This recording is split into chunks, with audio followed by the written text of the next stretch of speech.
love to read Mark's Gospel for several reasons. Firstly, Mark's Gospel is generally regarded to be the first of the Gospels to be written, and therefore when we read it, we are reading about Jesus as close to first hand as we can get. So who was Mark? What do we know about him? Well, a fair bit really. He was the nephew of Barnabas, and when Paul and Barnabas set out on their first missionary journey together, they took Mark with them to be their secretary and attendant. Mark, therefore, was hearing firsthand the preaching of Paul, and he was writing down exactly what he heard. Mark's is the nearest account we will ever have to a report of the life of Jesus. Mark's Gospel gives us both the divine and human side of Jesus in all its splendour.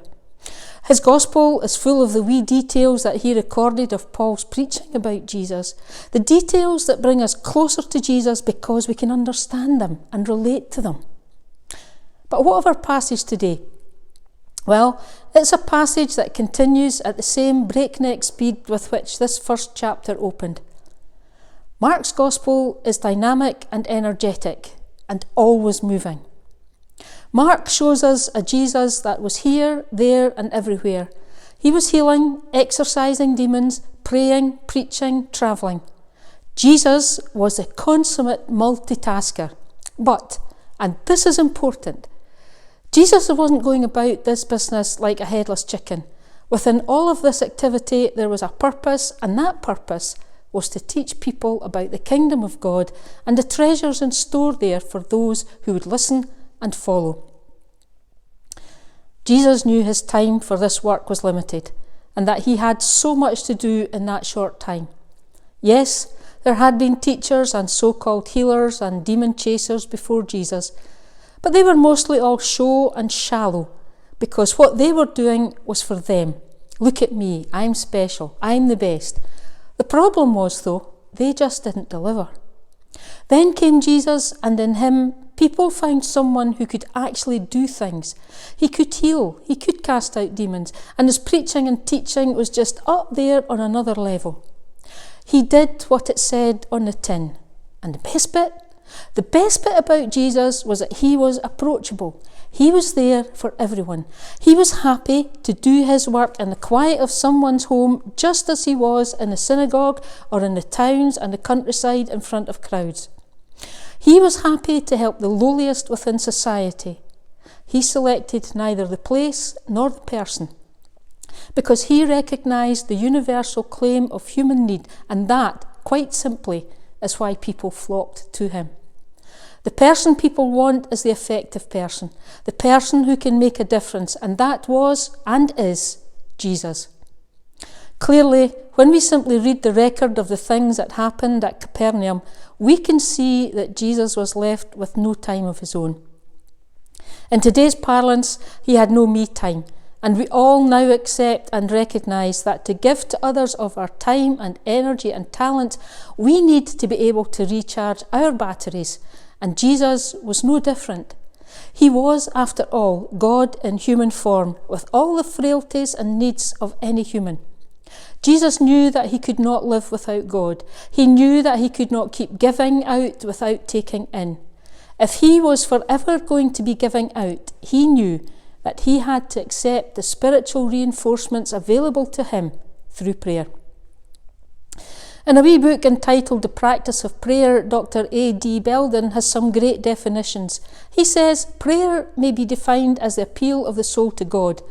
Not to pray is to be guilty of the incredible folly of ignoring the possibility of adding God to our resources. In prayer, we give the perfect mind of God an opportunity to feed our mental powers. Wow! Let me just say that bit again.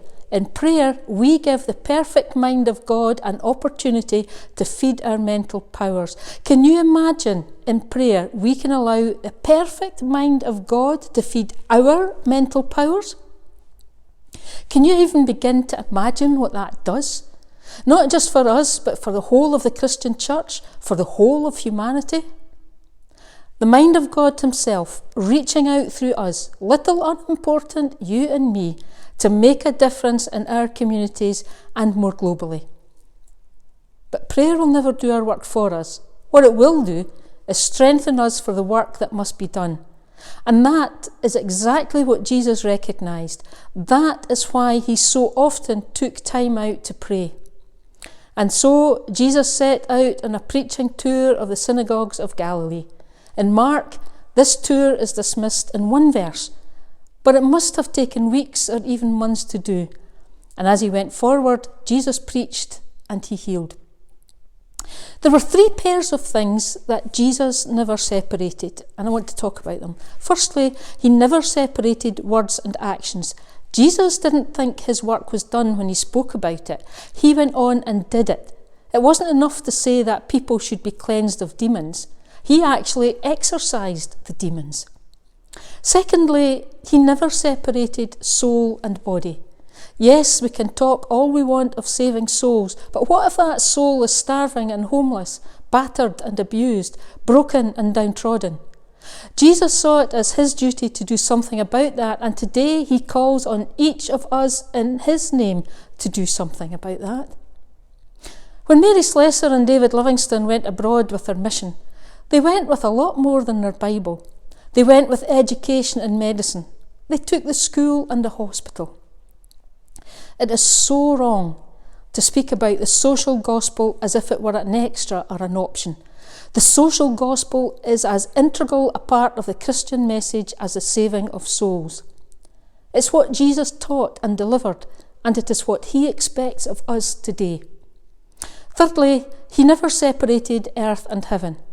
There are those who are so concerned with heaven that they forget all about earth and become impractical visionaries. There are some who are so concerned with earth that they forget about heaven and limit any good to simply material good. The dream of Jesus was a time when God's will would be done on earth as it is in heaven, and that earth and heaven would become one. Perhaps a special character of the stories in the New Testament lies in the fact that they are not told for themselves, that they are not only about other people, but that they're always about us. And this passage from Mark's Gospel is definitely just one such passage. In watching how Jesus worked towards that end goal of earth and heaven becoming one, there are several key lessons for us, both as individuals and as a church, to learn. Firstly, we must look after our own well-being if we are to look after others. And may I say here also that congregations have a duty to look after the well-being of their ministers and church leaders as well. And let's not forget what we said earlier. In prayer, we give the perfect mind of God an opportunity to feed our mental powers. Prayer is one of the most effective resources we have at our disposal. Make sure we use it regularly and effectively. It's a skill to be mastered, but that's a whole series of sermons on its own and for another time. Secondly, we need to consider how we meet the needs of those who have been left behind, economically, socially, spiritually, and work together with all concerned to make a difference. Remember, Jesus never separated words and actions, nor must we. Thirdly, the church is not a building. It is a community of believers, and communities look out for each other and those who have been marginalised. Today, more than ever, we are faced with so many living on the margins of our society, and we have a duty as Christians, following in the footsteps of Jesus, to do as he did over 2,000 years ago. The message is the same now as it was then. The dream of Jesus was a time when God's will would be done on earth as it is in heaven, and that earth and heaven would become one. Let us play our part in making that dream a reality. Lift yourself from your cosy slumber and look for a way to become involved. Look for a way to make that difference. Look for a way to make earth and heaven as one. If you don't obviously see that opportunity in front of you, then it's your duty to create it. Talk to those around you. Pray for a way forward and the guidance to make it happen. You might just be surprised at the results.